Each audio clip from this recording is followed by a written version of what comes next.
आइए देखते हैं नेक्स्ट टॉपिक आज का है द वॉइस। द वॉइस में बताया गया है कि हमारे एक्टिव और पैसिव वॉइस जो होते हैं दो टाइप के होते हैं। तो एक्टिव वॉइस उन्हें कहते हैं जिसमें वर्ब द्वारा सब्जेक्ट को प्रधानता दी जाती है, यानी कि एक्टिव वॉइस उसे कहा जाता है जिसमें वर्ब द्वारा सब्जेक्ट को प्रधानता दी जाती है। और पैसिव वॉइस ऐसे वॉइस को कहते हैं जिसमें वर्ब द्वारा ऑब्जेक्ट को प्रधानता दी जाती है। ठीक है, तो ये हमारे दोनों हो गए एक्टिव और पैसिव वॉइस के डेफिनेशन। एग्जाम्पल देखें तो एग्जाम्पल में बताया गया है कि जैसे एक्टिव वॉइस का एक एग्जाम्पल है कि राम बीट्स हरि, यानी कि राम जो है वो हरि को क्या कर रहा है, पीटता है। और यदि इसका पैसिव देखा जाए तो इसका पैसिव होगा कि हरि इज बीट का क्या हो जाएगा, third form beaten by Ram. अभी इसका रूल हम एक्सप्लेन में आगे देखेंगे। दूसरा है एग्जाम्पल एक्टिव वॉइस का कि आई रोट ये बुक, यानी कि यहाँ पर हम देख रहे हैं कि आई रोट ये बुक। और जब इसका हम पैसिव बनाते हैं तो इसमें बताया गया है कि ये book was written by me, यानी कि रोट का थर्ड फॉर्म लगाया गया रिटन और बाई का प्रयोग किया गया। नेक्स्ट एग्जाम्पल है कि he will do the work, यानी कि वो कार्य को करेगा। और जब इसका हम पैसिव बनाते हैं तो देखते हैं कि the work will be done by him, यानी कि जो काम किया गया उसके द्वारा किया जाएगा। ठीक है, अब थोड़ा जब आगे चलते हैं तो इसके कुछ जनरल रूल के बारे में देखते हैं। तो जब जनरल रूल के बारे में देखते हैं तो यहाँ पर देखा गया है कि एक्टिव वॉइस को पैसिव वॉइस में कन्वर्ट करने के लिए कुछ हमारे जनरल रूल है, जिसमें पहला रूल है सब्जेक्ट को ऑब्जेक्ट और ऑब्जेक्ट को सब्जेक्ट बनाओ। दूसरा है नए ऑब्जेक्ट से पहले बाई का प्रयोग करो। नेक्स्ट है टेंस के अनुसार हेल्पिंग वर्ब, यानी कि सहायक क्रिया का प्रयोग करो, जैसे is, am, are, was, were आदि होते हैं। नेक्स्ट है आई को मी में कन्वर्ट करो।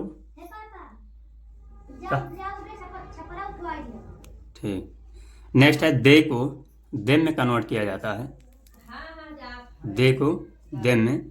और फोर्थ हमारा है ही को हिम में कन्वर्ट किया जाता है। आगे इसमें नोट देखें तो बताया गया है कि पैसिव वॉइस केवल 8 टेंस की ही बनाई जा सकती है, जबकि एक्टिव वॉइस में मोस्टली 12 टेंस यानी कि 12 टेंस होते हैं, जिसमें सबसे पहला हमारा है प्रेजेंट इंडेफिनिट टेंस। तो प्रेजेंट इंडेफिनिट टेंस में बताया गया कि सहायक क्रिया, प्रेजेंट इंडेफिनिट टेंस का जो रूल है उसमें बताया गया कि सहायक क्रिया इज, एम, आर के साथ मुख्य क्रिया यानी कि मेन वर्ब की थर्ड फॉर्म का प्रयोग किया जाता है। जैसे ये जिसका एग्जाम्पल लिया जाए तो उसमें बताया गया कि जैसे एक्टिव वॉइस में है कि आई राइट ये लेटर, आई राइट ये लेटर। तो यहाँ पर हम देखते हैं जब इसका पैसिव बनवाते हैं, यानी कि एक्टिव वॉइस का पैसिव वॉइस में कन्वर्ट किया जाता है, तो यहाँ पर बताया गया कि ये लेटर इज, राइट का थर्ड फॉर्म हो गया रिटन, और बताया गया कि ऑब्जेक्ट से पहले बाई का प्रयोग करो और आई कन्वर्ट हो गया मी में, यानी कि इसका पैसिव बना ये लेटर इज रिटन बाई मी। दूसरा हमारा एग्जाम्पल है एक्टिव में कि हरी हेल्प्स मी, यानी कि हरी जो है वो मेरी सहायता कर रहा है। तो इसका जब पैसिव बनाया जाता है तो इसमें होता है कि आई एम, यानी कि आई के साथ हेल्पिंग वर्ब एम लगेगा, हेल्प का थर्ड फॉर्म हेल्प्ड होगा और ऑब्जेक्ट से पहले बाई और बाकी हरी, यानी कि पैसिव में है आई एम हेल्प बाई हरी, ये हो जाएगा।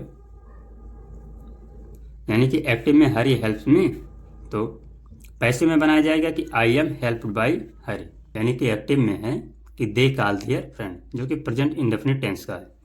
और जब इसका हम पैसिव बनाते हैं तो इसमें बताया गया है कि दियर फ्रेंड, यानी कि दियर फ्रेंड आर, जो कि हेल्पिंग वर्ब है, कॉल का थर्ड फॉर्म कॉल्ड हो जाएगा बाई का यूज करके, और दे का हो जाएगा देम, यानी कि पैसिव में they their friend are called by them.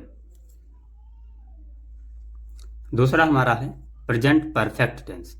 दूसरा कौन सा है, प्रेजेंट परफेक्ट टेंस। तो जब प्रेजेंट परफेक्ट टेंस में देखते हैं तो इसमें बताया गया है कि प्रेजेंट परफेक्ट टेंस के सबसे पहले हम रूल देखते हैं। तो रूल में है कि प्रेजेंट परफेक्ट टेंस में हैव या हैज के साथ बीन लगाकर क्रिया की तीसरी अवस्था का प्रयोग किया जाता है। जैसे जिसका एग्जाम्पल देखा जाए तो पहला एग्जाम्पल है कि ही हैज ईटेन ये मैंगो, यानी कि एक्टिव फॉर्म में है कि ही हैज ईटेन ये मैंगो, और पैसिव में हो जाएगा कि ये मैंगो हैज बीन, यानी कि ऊपर बताया गया है कि हैज या हैव के साथ बीन का प्रयोग करो, तो ये मैंगो हैज बीन ईटन, यानी कि इसका थर्ड फॉर्म है ईटन, तो ये mango has been eaten by का यूज करके, और ही का क्या हो जाएगा, हिम। तो ये mango has been eaten by him. दूसरा एक्टिव में है कि दे हैव हेल्प्ड मी, यानी कि एक्टिव में बताया गया कि दे हैव हेल्प्ड मी। तो पैसिव में इसका बताया गया कि आई हैव, यानी कि मी का क्या हो जाएगा, I have been helped by them, यानी कि पैसिव में हो जाएगा कि I have been helped by them. ठीक है। हाँ, नेक्स्ट हमारा है प्रेजेंट कॉन्टिन्यूअस टेंस। तो एक प्रेजेंट कॉन्टिन्यूअस टेंस का एक्टिव और पैसिव फॉर्म देखें तो सबसे पहले इसमें रूल बताया गया है कि प्रेजेंट कॉन्टिन्यूअस टेंस में हेल्पिंग वर्ब जो हमारे इज एम आर हैं के साथ बीइंग लगाकर या बीइंग का प्रयोग करके क्रिया की तीसरी अवस्था यानी कि वर्ब का थर्ड फॉर्म लगाते हैं। जैसे एक्टिव में इसका एग्जाम्पल दिया गया है कि I am reading a book, यानी कि मैं एक बुक पढ़ रहा हूँ। इसका पैसिव बताया गया ये बुक, यानी कि पैसिव के लिए सबसे पहले ये बुक इज बीइंग, रीडिंग का third form read, by I का हो जाएगा मी, यानी कि ये book is being read by me. Next है इसका एक्टिव में कि यू आर वॉशिंग ये कोट, यानी कि यू आर वॉशिंग ये कोट, जिसका पैसिव फॉर्म हो जाएगा कि ये कोट इज बीइंग, यानी कि ये coat helping verb is being, wash का third form washed, by you का हो जाएगा यू, यानी कि ये coat is being washed by you. Next fourth हम देखते हैं है पास्ट इंडेफिनिट टेंस। फोर्थ में क्या है, पास्ट इंडेफिनिट टेंस। तो पास्ट इंडेफिनिट टेंस के रूल के बारे में देखते हैं सबसे पहले। तो इसमें एक्टिव से पैसिव में कन्वर्ट करने के लिए पास्ट इंडेफिनिट टेंस में हेल्पिंग वर्ब वाज या बियर को सब्जेक्ट के अनुसार, वाज या बियर को सब्जेक्ट के अनुसार वर्ब की तीसरी अवस्था का प्रयोग करते हैं। जैसे यदि इसका एग्जाम्पल देखा जाए तो इसके एग्जाम्पल में बताया गया कि एक्टिव में है कि आई कॉल्ड हिम। एग्जाम्पल में क्या है, इसमें है कि आई कॉल्ड हिम, और इसका पैसिव फॉर्म देखा जाए तो पैसिव में बताया गया कि he was called by me, यानी कि पैसिव फॉर्म क्या होगा, तो पैसिव फॉर्म होगा he was called by me. Next हमारा नेक्स्ट है एक्टिव में कि यू रैंग ये बेल, यू रैंग ये बेल, और जब इसका पैसिव देखते हैं तो इसमें बताया गया कि ये बेल हेल्पिंग वर्ब वाज रंग बाई यू, यानी कि इसका पैसिव फॉर्म हो जाएगा कि ये बेल वाज रंग बाई यू। नेक्स्ट इसका है एक्टिव में बताया गया कि एक्टिव में है कि सी वॉश्ड हर क्लॉथ, सी वॉश्ड हर क्लॉथ, और इसका पैसिव बन गया कि हर क्लॉथ, यानी कि हर क्लॉथ वर्ब हेल्पिंग वर्ब है वॉश्ड बाई हर, यानी कि सी का क्या हो जाएगा, हर हो जाएगा। तो यहाँ पर पास्ट इंडेफिनिट टेंस का एक्टिव से पैसिव कंप्लीट होता है। नेक्स्ट देखते हैं। हाँ, नेक्स्ट हमारा है पास्ट कॉन्टिन्यूअस टेंस। और पास्ट कॉन्टिन्यूअस टेंस में सबसे पहले हम रूल देखते हैं। पास्ट कॉन्टिन्यूअस में हेल्पिंग वर्ब, यानी कि जो हमारे हेल्पिंग वर्ब हैं वाज और बियर के साथ बीइंग लगाकर वर्ब की तीसरी अवस्था का प्रयोग किया जाता है। जैसे यदि इसका एग्जाम्पल देखा जाए तो बताया गया कि एक्टिव में है हरी वाज राइटिंग ए लेटर, यानी कि हरी वाज राइटिंग ए लेटर, और जब इसका हम पैसिव देखते हैं तो बताया गया कि ये लेटर वाज हेल्पिंग वर्ब हो गया बीइंग का यूज करके written third form by Hari, यानी कि पैसिव हो गया कि ये letter was being written by Hari. Next है एक्टिव में देखा जाए तो एक्टिव में बताया गया कि सी वाज सिंगिंग ये सॉन्ग, यानी कि पास्ट कंटिन्यूअस में सी वाज सिंगिंग ये सॉन्ग। और जब इसका हम पैसिव बनाते हैं तो देखते हैं कि ये सॉन्ग वाज बीइंग, सिंगिंग का संग थर्ड फॉर्म बाई, सी का क्या हो जाएगा हर, यानी कि ये सॉन्ग वाज बीइंग संग बाई हर। ठीक है, तो ये हो गया पास्ट कंटिन्यूअस का। नेक्स्ट हमारा अगला है पास्ट परफेक्ट। तो जब हम पास्ट परफेक्ट की तरफ देखते हैं तो इसमें बताया गया कि पास्ट परफेक्ट टेंस में सबसे पहले रूल देखते हैं। पास्ट परफेक्ट टेंस में प्रत्येक कर्ता के साथ हेल्पिंग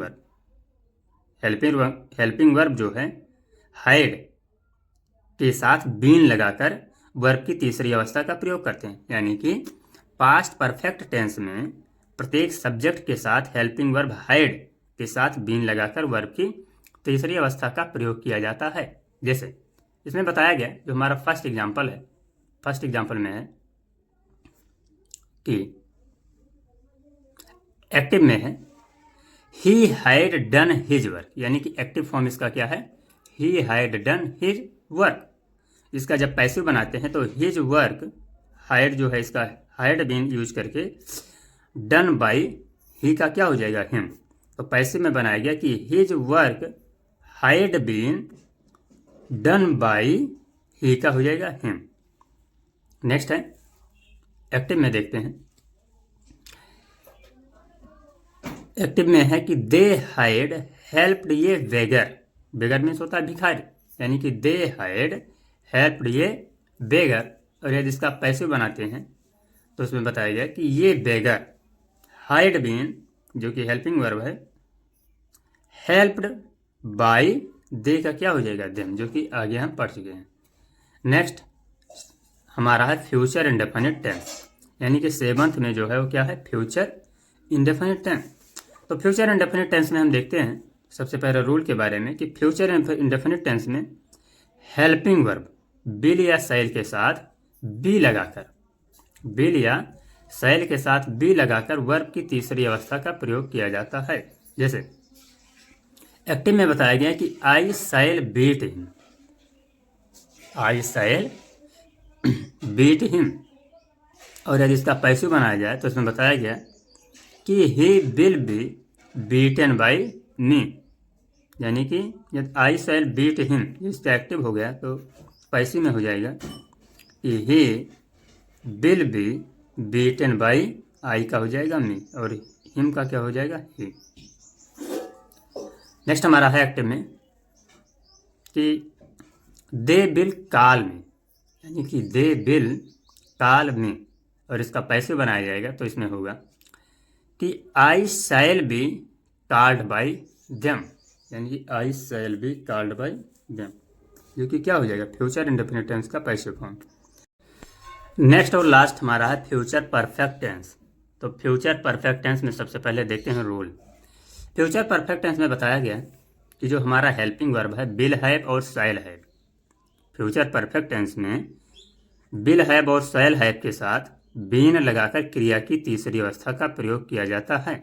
यानी कि इसमें बताया गया कि फ्यूचर परफेक्ट टेंस में किसका प्रयोग किया जाता है, तो विल हैव और शैल हैव के साथ क्रिया की तीसरी अवस्था लगाते हैं। जैसे यदि इसका फर्स्ट एग्जाम्पल देखते हैं तो इसमें बताया गया कि एक्टिव में है कि he will have washed his cloth, यानी कि he will have washed his cloth. और इसका पैसिव देखा जाए तो हिज क्लॉथ, सबसे पहले क्या लिखेंगे, his cloth helping verb will have been, ये क्या है हेल्पिंग वर्ब, तो his cloth will have been washed by he का क्या हो जाएगा हिम, तो his cloth will have been washed by him. Next active है कि द प्यून, यानी कि चपरासी, the peon will have rung the bell, यानी कि चपरासी क्या कर रहा है, घंटी को, the peon will have rung the bell, यानी कि चपरासी घंटी को बजाएगा। और यदि इसको पैसिव देखा जाए तो इसमें बताया गया कि द बेल, यानी कि the bell will have been rung by the peon. ये हो गया हमारा पैसिव फॉर्म। और यहीं पर हमारा एक्टिव और पैसिव कंप्लीट होता है। अब इसके आगे नेक्स्ट टॉपिक हमारा है क्लास।